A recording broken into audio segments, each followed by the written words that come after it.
A partir desse fenômeno que aconteceu quando estávamos a comer com meus pais, daí quando esses seres, eu não sei, essas pessoas entraram dentro da minha vista, é, depois a minha família no dia seguinte, eles acabaram de decidir e começar a procurar comigo o caminho, porque a minha mãe já estava cansado de tudo que estava acontecendo comigo. Então a minha mãe decidiu para eles me levar nos hospitais. Como você sabe, chego lá, me receita alguns comprimidos para tomar, me levaram nos curandeiros, cada curandeiro também dava a história dele, ou poderia ser espíritos maus lhe perseguindo, ou são feiticeiros, poderia ser coisas dos feiticeiros. Então, cada pessoa me dava medicamentos dele que ele achava que dava para me curar. Até chegou um tempo que minha mãe era católica, na religião, começaram a me levar nas religiões deles, mas não resultou nada. As minhas experiências continuavam, a minha barriga continuava sendo grande, sonhos estranhos ou lúcidos continuava. Ver esses seres quando vou no quarto para dormir, eu continuava tendo medo de dormir sozinho, porque conseguia ver essas pessoas. Então, quase não mudou nada do que eles faziam. Chegou um certo momento que eu comecei a adoecer. Teve muitas doenças, e essas doenças, quando eles me davam comprimidos ou me levavam nos hospitais, não resultava. Mas às vezes minha avó, como ela sabe um pouquinho de medicamentos tradicionais, me dava algumas raízes ou algumas ervas para tomar e passava. Então, quase as minhas doenças, do que ser curado nos hospitais, era curados com as ervas ou raízes. Então, atraí muitas doenças que às vezes me curava de uma forma mística. Uma dessas doenças que eu me curei de uma forma mística, é esse que vou contar, que são duas, que até hoje ainda me deixa um pouco assim. Daí, quando eu despertei, comecei a ver assim, tudo estava ligado, estava interligado. Há uma doença que eu me recordo, um dia, como aqui na África, eu, pelo menos na minha família, eu nunca usei sapato fechado, aqueles sapatos bonitos que outras crianças usam, tênis e outros sapatos, eu nunca usei na minha infância. Comecei a usar quando eu fugi de casa. Essa seria uma outra longa história, como sair de casa. Eu vou contar como uma outra história. Mas, voltando no assunto, tanto na escola, eu só ia de chinelo. Aqueles chinelos, aquele de duas barras, assim, quando rebenta, você leva um arame, você alinha de novo aqueles chinelos, volta a usar, fica normal. Às vezes, quando se arrebenta, você leva lume, uma coisa assim quente, você cola de novo aqueles chinelos. Essa era a minha vida. Quase eu, toda a primária, eu terminei sempre com chinelo. Nunca usei um sapato. Para mim, um chinelo novo era tipo um sapato novo. Eu ficava muito feliz com os chinelos novos, porque às vezes até chinelo acabava, porque a nossa mãe não tinha como gastar para nós, sabendo que estamos a passar mal com a alimentação, então tem que gastar mais dinheiro para sapatos e os chinelos novos. Então, o meu chinelo tinha que confirmar que acabou de verdade para comprar mais novo chinelo. Então, me lembra um final do ano, aqui na África, às vezes, quase o mundo inteiro, tem aquelas festas começando dia 25, que é o Natal, e aquele outro de virada do ano, que é dia 31 para dia 1 de janeiro. Tinha chegado o dia 1 de janeiro, é aquele virada de dia 31 para dia 1 de janeiro.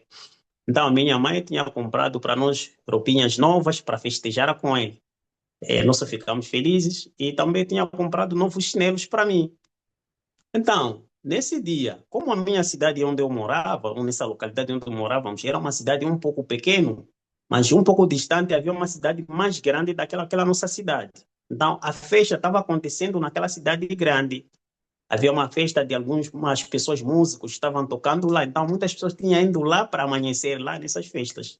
Eu me lembro que já era um pouquinho grande, já conseguia passear por aí. Daí, nós só pedimos autorização para eu me juntar com outros amigos para ir nessa festa à noite. A minha mãe autorizou. Então, fomos, usamos essas roupinhas novas, chinelos novos, ficamos bonitos. Então, aquela felicidade de final do ano.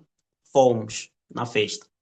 Ficamos lá. Quando estávamos a ir lá na rua, pessoas cantando, dançando, estávamos a ir nessa cidade grande, né? Onde estava acontecendo a festa, onde estava tocando músicas, os músicos. Pronto. Eu fiquei um pouco cansado, queria fazer xixi, né? Acabei indo num lugar assim, me isolei para fazer xixi. Pronto, depois terminei, comecei a seguir os meus irmãos e meus amigos que estavam lá à frente e fomos. Chegamos até na festa lá, vimos músicas, tudo essas coisas de festa aconteceu e dormimos lá mesmo, amanhecemos lá nas festas. Pessoas cantavam, dançavam, pronto. Aquela felicidade do final do ano. Voltamos de manhã. Quando nós só voltamos de manhã, chegamos em casa, eu comecei a sentir dor de cabeça. E quando estava com dor de cabeça, eu falei para minha mãe que estou a sentir dor de cabeça, não estou a aguentar mais com dor de cabeça. Ela falou que, como vocês foram desde ontem lá brincando, cantar, essas coisas tudo, pode te provocar por causa de você não conseguir dormir a noite toda. Então, isso que está te provocando dor de cabeça. Vai fazendo um banho com alguma coisa, vai deitar, dormir, descansar, depois vai passar. Tá tudo bem. Fez a recomendação dela, fez um banho ali, depois comi alguma coisa, foi me deitar. Quando foi me deitar, a dor de cabeça não passava. Então, começava a me dar coceiras no meu corpo, mas na cabeça. Tudo esse corpo estava tudo bem, só na cabeça. Então, quando me coçava, e onde eu me coçava, saía uma borbolinhas. Onde eu me coçava, a minha cabeça começou a encher. Então, daí eu me assustei. Eu comecei a me tocar, assim, a minha cabeça está a ficar grande. Daí eu saí no quarto, fui fora. Quando fui falar com a minha mãe que não estou a aguentar, eles me olharam, se assustaram todos, porque viram que a minha cabeça estava desenformada. Já não estava mais bem. Então me levaram correr logo para o hospital. Quando chegávamos lá no hospital, me picaram algumas injeções e me deram comprimidos, mais nada. E me mandaram para voltar para casa. Quando nós voltávamos, cada vez mais a minha cabeça estava a ficar mais grande, porque me coçava, estava a me dar muita coceira. E quando me coçava, enchia. Então, as vizinhos e vizinhas aproximaram, dizer à minha mãe que, olha, você tem que levar essa criança para pessoas curandeiros, porque no hospital não te receitaram nada, deram esses comprimidos de injeção, não está a passar, essa criança está a ficar mal. Porque eu já não estava mais nem conseguir falar bem, a minha língua também já estava a começar a ficar cheia, aí já é período da tarde. A minha mãe já estava a começar a ficar escuro. Então me levaram numa casa, perto de casa mesmo. Havia um senhor curandeiro. Até me lembro o nome dele, mas ele já desencarnou. Desencarnou quando ainda estava lá, ainda era criança.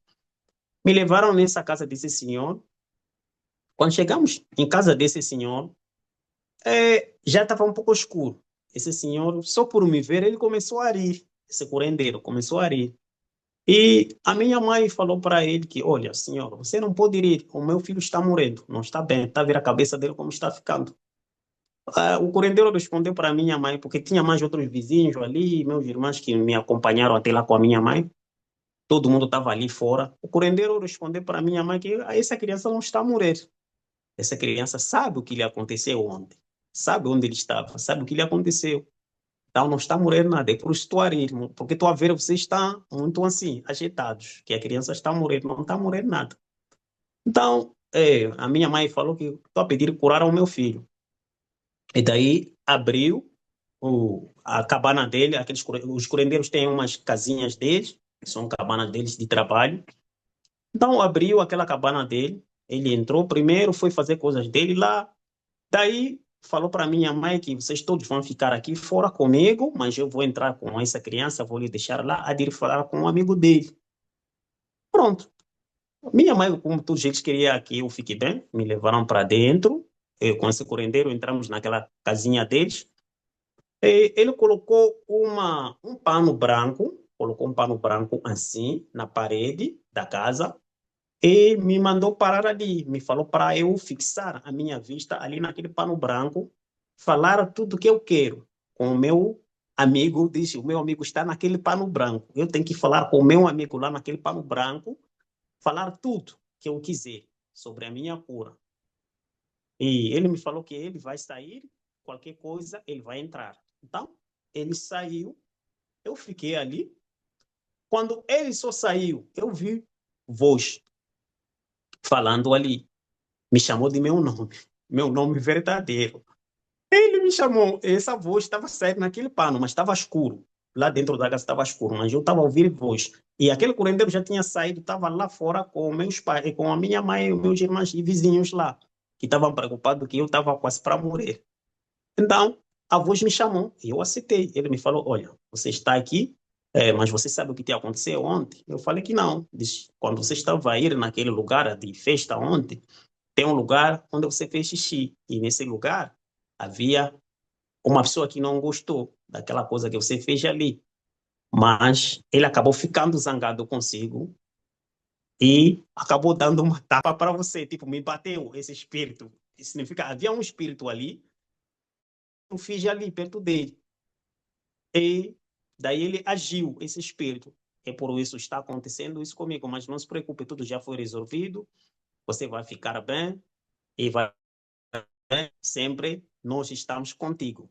Ele me falou que nós estamos contigo. E aproxima, me toca. E quando ele me falou para eu aproximar, eu tinha que aproximar de novo lá naquele pano que está pendurado ali, porque a voz parecia que saía ali naquele panozinho ali branco. Mas eu conseguia ouvir a voz diretamente dentro da minha mente. Mas eu creio que a voz estava saindo naquele pano que estava ali na minha frente. E quando ele falou, me toca, eu coloquei o meu braço tocando naquele pano. E quando eu toquei, na verdade, não estava mais tocando no pano nem na parede, porque o pano estava pendurado na parede. Quase se eu tocava naquele pano, tinha que tocar logo na parede da casa. Mas não toquei nem no pano, nem na parede. Eu toquei num braço. Um braço muito cheio, posso dizer, de uma pessoa muito forte. Eu toquei, mas estava cheio de pelos, parecendo um animal. E toquei naquele braço, eu estava sentindo, parecendo um frio entrar dentro de mim. Me sentia um pouco diferente, por causa daqueles pelos que eu estava tocando, parecia um animal. Mas eu senti que estava tocando num braço, porque escorreguia, parecia num braço. E quando eu toquei ali, fiquei alguns minutos tocando ele, e depois voltou. E ele me falou: já está tudo bem, você pode ir, mas sempre nós estamos contigo. E quando ele falou isso, que já está tudo bem, pode ir, e estamos contigo. E logo o senhor curandeiro abriu a casinha e ele entrou. Ele me falou: já está? Eu disse: sim. Depois aquele senhor tirou aquele panozinho dele e saímos fora. E aquele senhor levou uma garrafinha que tinha óleo, colocou alguns tratamentos de raízes que parecia em pó, com um pouquinho de óleo, e falou para pôr na minha cara quando tiver para dormir e as coisas vão ficar tudo bem. Pronto, voltei para casa, contei para meus pais, que é a minha mãe e meus irmãos, eu contei, olha, lá dentro havia uma pessoa que estava a falar comigo. Contei tudo como estou contando aqui. Mas no segundo dia, aquela doença já estava a sumir, já eu estava a voltar ao meu estado normal. Esse ser que eu toquei, que agora já tenho conhecimento quem ele é, consoante os meus relatos que vou vos contar, vocês também vão saber quem ele é. Na verdade, ele me ajudou, eu me curei naquela doença. Daí teve outras doenças que eu andei a me curando também de uma forma mística. Uma outra doença foi de coração. Houve um tempo que o meu coração, mas isso aconteceu quando eu já estava fora do país. Por quê? O que me levou saindo fora do país, ainda criança ou ainda menor de idade? É porque eu não gostava de escola, sofria de bullying e, através dessas doenças que eu tinha, ou essa anomalia que eu tinha de barriga grande, tanto de falar muito, de andar muito rápido, eu sofria muito bullying lá em casa e sofria também bullying até na minha zona e com a minha própria mãe. Me falava coisas que, qualquer coisa era o que eu vou cometer, eu era chamado daqueles minhas aparências. Eu, seu barriga, seu aquilo. Então me falava esses nomes e me doía muito. Chegou um tempo que eu pensei que não. Por que está acontecendo isso comigo? Porque todas as crianças, tanto da minha família, os meus irmãos, tudo está normal. Só eu estou diferente. Isso começou a me vir na minha mente. E um dia eu decidi que não quero mais estudar. Eu falei para minha mãe, acabou. Não quero mais escola. Foi o meu último ano da primária. Já estava terminando a primária e falei que não quero mais escola. Minha mãe disse, você vai à escola? Eu disse, não, não quero mais escola, já chega. Então, eles me deixaram quase por alguns dias sem ir na escola, porque eu não queria. Quando eles me mandavam, eu voltava. E como a minha mãe não ficava sempre em casa, ele tinha que ir procurar algumas coisas para nos alimentar, eu não ia mais para a escola. Então fiquei assim. Um dia eu decidi, olha, por que eu estou assim? Agora já não estudo, já não faço nada e sempre continua dessa forma. Meus irmãos são diferentes. A minha mãe me fala que eu, parecendo um demônio que foi enfiado dentro da família dele, todas as crianças são lindas, são diferentes, mas eu nada. sou diferente e eu sou tipo um monstro na família. Então comecei a pensar tudo isso, por que eu sou assim? E daí eu fui na estrada, na beira da estrada, parei assim no quintal, mas na beira da estrada observando as pessoas que estavam passando na rua. E quando eu estava observando, todas as pessoas estavam com uma barriga bem fininho, bonitinho, mas barriga. Não, eu falei não, eu tenho que fazer alguma coisa. E logo senti, parecia que alguém estava falando dentro dos meus ouvidos, e sim, observa bem, do jeito que andar. E você aprende como eles andam. E você vai melhorar a forma de andar. Esse espírito, não sei espírito, posso dizer, agora já entendo que são espíritos, são meus mentores. Na altura, antes de eu acordar, antes de eu despertar, não sabia que são meus mentores. Nem aquele ser que eu toquei, eu não sabia que era meu mentor, mas agora sim, já tenho conhecimento, já falo com eles, consoante os meus relatos à frente, vocês vão entender como agora já interajo com eles. Então, esse voz chegou até mim, me falava que, olha, você observa da forma que eles estão a andar, você também pratica, pode andar, da mesma forma que eles fazem. Pronto, eu corri dentro da casa, comecei, observei bem primeiro quando as pessoas estavam a andar na rua, depois fui dentro do quarto e comecei a praticar a forma que eu como estava vendo. E na verdade estava a conseguir. Então já fazia, como já não ia mais para a escola, não tinha mais nada a fazer, só era só aquela coisa de brincar como uma criança. Eu saía fora, já começava a praticar aquilo. E na verdade começou a me dar a melhoria, comecei a melhorar a minha forma de andar. É a mesma coisa que eu fiz com a barriga. Eu comecei a ver as pessoas quando passam tá com barriga grande, eu comecei a afinar a minha barriga assim, me esticar com força. Na verdade, no início era muito doloroso. Mas eu entrava dentro do quarto, me deitava na cama, começava a esticar a minha barriga por dentro, ficava por alguns minutos, depois soltava a minha respiração, parecendo aquela coisa de meditação. Puxa a respiração, depois solta a respiração. Fazia isso, às vezes até à noite, quando pessoas dormindo, eu fazia isso na cama, eles sem saber. Mas na verdade, ajudou a minha barriga com o tempo, começou a melhorar e entrou. Hoje que eu falo com vocês, tenho uma barriga mais fina, que eu quando até olho alguém com barriga grande na rua, eu começo a admirar que eu já foi assim. Mas agora não, já estou bem. A minha barriga está bem fininha, melhorou através dessa voz. E tanto a forma também de falar.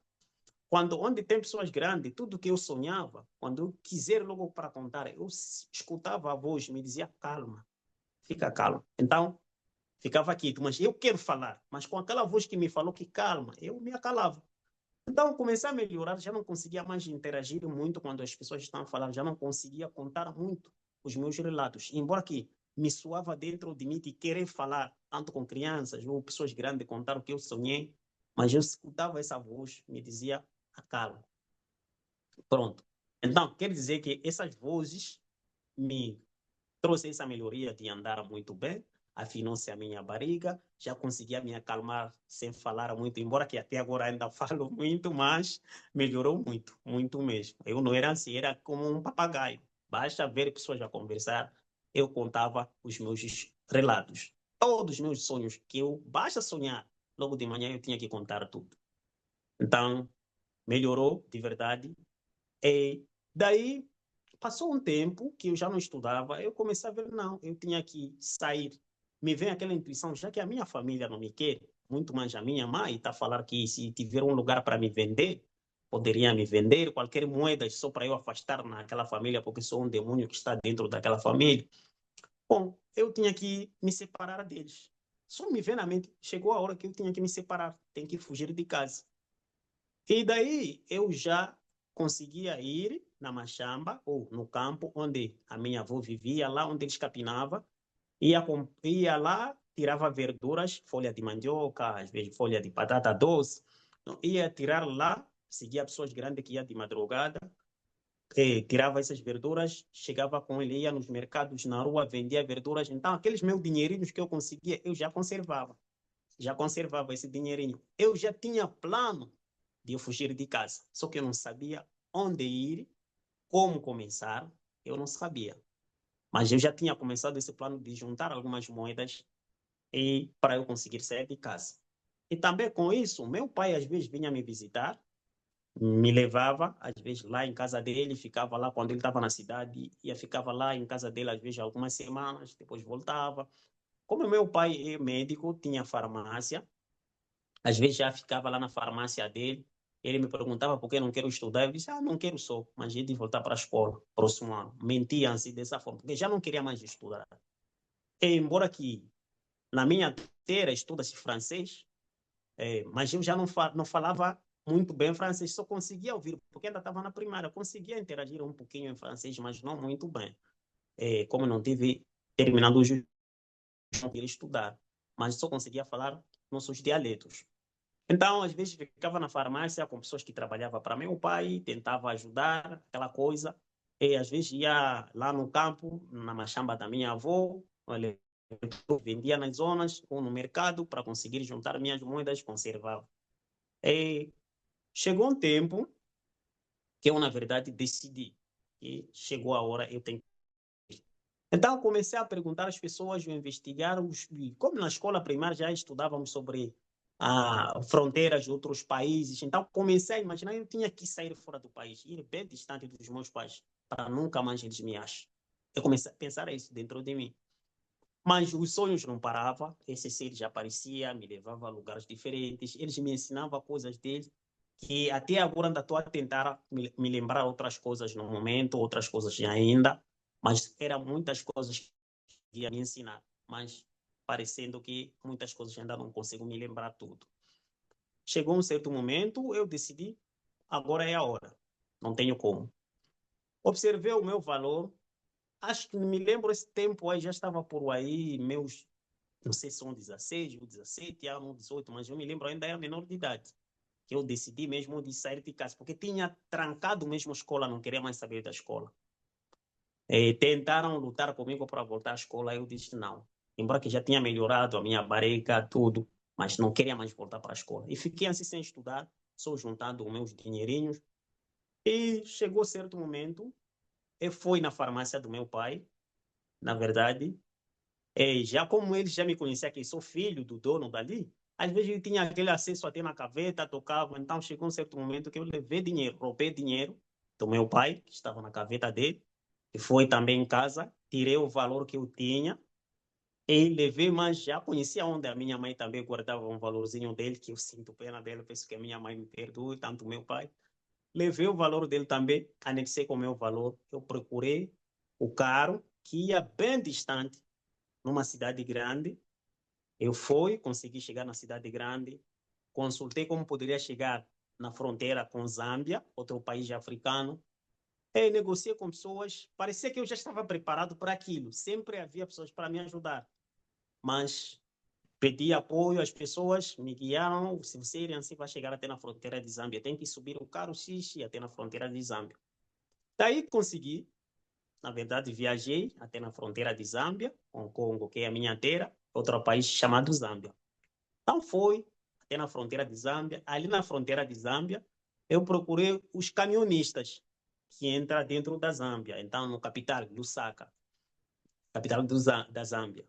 Então, negociei com os motoristas, mostrei o valorzinho que eu tinha, que eu preciso de chegar no capital, porque lá tenho família. Então, menti para eles, só para eu queria só ir bem distante de todos da minha família, porque eles não acreditavam tudo que eu contava. Para eles, tudo não passava de coisinhas da minha cabeça. Então, aquilo ali já não me fazia mais eu me sentir, a energia dali em casa já não me sentia mais familiar ali. Então, já queria só ir bem distante para nunca mais eles para me ver. Resumido, cheguei, consegui, eles me levaram, esses caminhonistas, fomos até no capital. Quando chegamos lá em Zâmbia, primeiro passamos num lugar chamado Capirimpox, e o primeiro motorista me deixou ali, me disse, olha, o teu valor termina por aqui, não vou te levar mais para frente.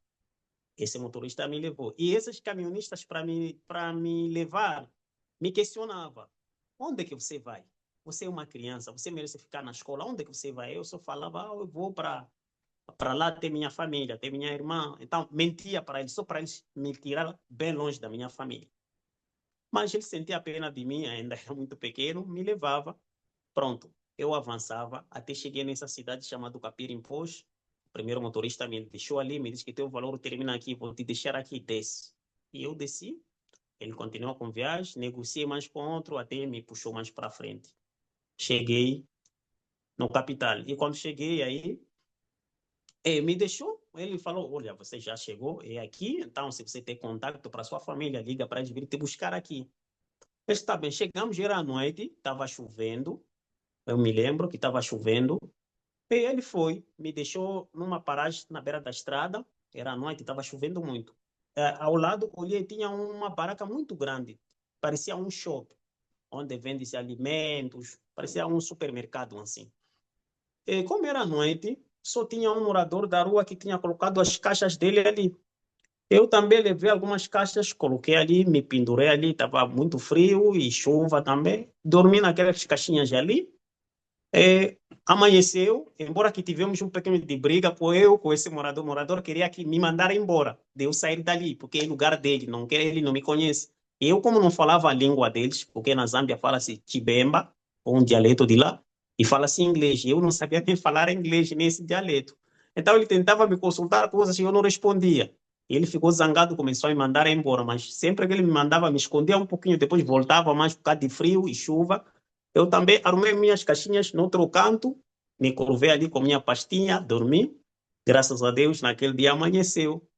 E quando amanheceu, eu fiquei observando, não sabia onde ir, o que fazer, onde vou viver, não sabia nada, nem língua de lá eu não sabia. Mas eu sentia dentro de mim uma tranquilidade de que vai ficar tudo bem. Parecia que alguém falava comigo que vai dar tudo certo. Pronto. Fiquei ali fora quando começaram a abrir aquele supermercado e outras lojas ali por perto estavam a começar a abrir. E eu só me isolei para começar a observar as pessoas que estavam entrando lá dentro das lojas e comprando pão, comprando coisas. Eu só parava ali para pedir alguma coisa para me alimentar. E, na verdade, outros passavam, me davam algumas moedinhas. Bom, vivi por alguns dias ali, até no certo dia, vi uma família. Vi uma senhora é, vem com o carro dele, parou ali, estava com duas meninas. Desceram duas meninas. Aquela senhora estava zangada, estava a falar numa língua que eu entendo, que é o meu, quase meu dialeto, Swahili. É uma língua africana que muitos países falam, Zâmbia, Tanzânia, Congo, Uganda, outros países falam essa língua. Até Quênia, esses países africanos falam essa língua. Então, estava a falar em Swahili, nesse dialeto. E eu aproximei, vi ela estava zangada com as meninas falando coisas sobre a escola. Eu falei, é agora. Essa aqui está a falar a língua que eu consigo entender, então vou ter que pedir apoio a ela. Eu senti que era mesmo a hora de eu agir ali. Eu aproximei ela, lhe cumprimentei, e ela assustou-se. Como que você fala essa língua? Eu disse, sim, eu não sou daqui, venho de lugar X, e expliquei tudo. Não falei a verdade que fugi de casa, não. Eu só lhe falei que estava a viajar. Eu vou para outro país. Olha, eu estou em Zâmbia com ela, mas estava a lhe falar que vou para outro país que está à frente, chamado Tanzânia. Vou para a Tanzânia, no capital da Tanzânia, ter minha família lá. Falei a mesma coisa que tinha falado para os motoristas lá na fronteira, com a minha terra, que vou para a Zâmbia, no capital.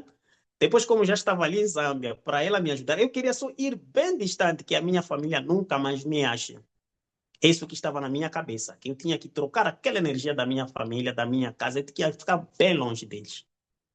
Então eu falei para eles que eu vou para Tanzânia, mas meu dinheiro acabou, não tenho mais como ir para frente. Se tiver alguma coisa para me ajudar, seja trabalhar, eu conseguir para ir para frente, eu vou agradecer.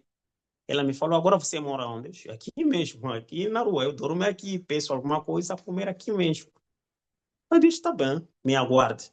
Então eu fiquei ali parado no carro, fora do carro ali, e eles entraram lá no shopping, comprar o que eles queriam comprar, pão e outras coisas, com as meninas dela, tinha duas meninas. Saiu, depois me disse, sobe dentro do carro. Eu levei a minha pasta, entrei dentro, estava com os chinelos um pouco rasgados, né? Meu chinelo já estava acabado. Então, entrei dentro do carro, em casa dela. Quando chegamos lá em casa, ela é uma pessoa que tem condições um pouco diferente. Eu nunca vivi, pelo menos naquela vida. Para mim era como uma rica. Tinha uma casa grande, que tinha uns 3 quartos, casa de banho dentro, duas salas, uma casa bem organizada. Aí chegamos lá, ele me falou que tinha que ir no banheiro, me apresentou um quarto para colocar a minha pasta. Bom, me preparei, tomei banho, depois ele deu comida para mim, comi. e me chamou para conversar. Ele me consultou de onde você vem, vai para onde? Eu falei, venho do Congo, vou para a Tanzânia, onde tem minha irmã. Ela disse, tá bem, tens contato? Eu disse, não, já perdi, mas tenho como chegar até lá. Basta eu conseguir o transporte. Então, ela me falou que tá bem, mas vamos fazer um trabalho para mim. Você precisa de trabalhar para mim por alguns meses que vamos combinar. Depois eu vou te pagar a passagem daqui, tudo combinado, até você chegar aonde você vai, no capital de Tanzânia, Dar es Salaam. Esse capital de Tanzânia é chamado Dar es Salaam. Eu disse, tá bem. Então, combinamos alguns meses, que passava quase 8 meses, que eu tinha que trabalhar ali em casa dela. Depois de completar esses meses, ele poderia me ajudar a transporte para eu avançar. Está bem. Então ele colocou suas regras. Olha, vou te ensinar a forma de cozinhar, você vai começar a cozinhar, vai começar a cuidar da casa, fazer limpeza toda a casa, os quartos, vai começar a lavar algumas roupas das minhas meninas, vais cuidar de limpeza de fora da casa, tudo, tirar lixo, deitar, cozinhar, vou te ensinar tudo. Mas todo esse é o trabalho. E como a casa dele é grande e tem um muro com portão, diz, vou começar a abrir também portão quando ele está fora de casa, tem que abrir portão. Mas está bem, porque portão se fechava por dentro. Não era aquele automático de sair sozinho, não. Tinha que alguém abrir e fechar. Pronto. Então, combinamos tudo isso. Comecei o meu trabalho, ela começou a me ensinar. No primeiro mês, na verdade, tinha muito carinho comigo. Começou a me ensinar alguns tipos de trabalhos, como cozinhar, limpeza, como ele queria ver a casa dele limpo, tudo. Eu comecei a aprender e, graças a Deus, eu tinha que me dedicar muito, porque tinha que conseguir esse transporte para ir bem longe da minha família. Isso que estava na minha mente, tinha que ir bem longe. Fiquei ali quase um mês, ela cuidava bem de mim nesse um mês. Agora, no segundo mês, aí as coisas mudou. Como as palavras, nossas palavras humanas, inferno começou no segundo mês. Então, no segundo mês, ela começou a mostrar de verdade o comportamento dela, que era bebia muito, saía às vezes com as amigas dela, ir beber, voltava às vezes 1 da noite, e quando chegava no portão, buzinava. Se ela sair para ir beber, eu não poderia mais dormir. Tinha que aguentar até a hora que a dona chegar para eu correr para ir abrir a porta. Ou senão, eu demorar, eu tinha que apanhar insultos. Ele me insultava muito. Me dizia que ela me apanhou na rua. Essas palavras humanas, né? Aquelas palavras dolorosas. Então, eu tinha, basta ela sair, dizer que está aí, sair com as amigas, se é à noite, porque ela saía muito à noite. Então eu tinha que ficar preparado, eu não poderia dormir. E tinha que esperar até a hora que ela voltava com as amigas. Às vezes voltava com as amigas, amigos, chegava de novo dentro da casa, ligava aparelhos, começava a tocar músicas à noite. E às vezes aquela comida tinha preparado para todos nós. As crianças já tinham comido, ir dormir, eu também estava dormindo, mas eu tinha que ficar atento, não dormia até ela chegar. Ia abrir a porta, entrava com amigos dele, amigas, começava a festa de novo lá dentro da casa, com bebidas, então bebia, às vezes dizia, olha, é a hora de você fazer para nós frangos. Eu tinha que começar mais a cozinhar à noite. Isso era frequente. Então era um grande, posso chamar de sofrimento. Mas agora, como já entendo a espiritualidade, são grandes experiências que eu tive naquela casa, que são, na palavra humana, como chamados de sofrimento. Então era um grande sofrimento. Além disso, chegou um certo momento que ela começou a ter me dar roupas íntimas dela para eu lavar, roupas interiores. Eu tinha que lavar para ela. Porque minha patroa não tinha como, se eu negar, poderia me mandar embora. Não tinha lugar para ele viver e tinha regras. Eu não poderia interagir com vizinhos. Então, como a casa dele tem o quintal, portão, tudo fechado. Então, eu não poderia ter amizade nem com ninguém. Quase eu não conhecia os vizinhos, nem nome, nem os vizinhos conheciam meu nome. Ninguém me conhecia. Era só aquela coisa assim, vizinhos me ver, às vezes saía com ela, com as filhas, íamos, não sei, fazer compras, entrávamos dentro. Às vezes tinha amigas dele, tinha uma amiga dela íntima, que às vezes vinha, me levava para ir levar alguma coisa em casa dela, depois eu voltava. Era só essas minhas saídas. Ou saía com ela, em casa da amiga dela, para levar algumas coisas, voltava para casa. Isso é que eram minhas saídas. Toda a minha vida era só dentro da casa, ou fora da casa, mas dentro do quintal, não poderia sair fora do quintal. Então era tipo um animal de estimação.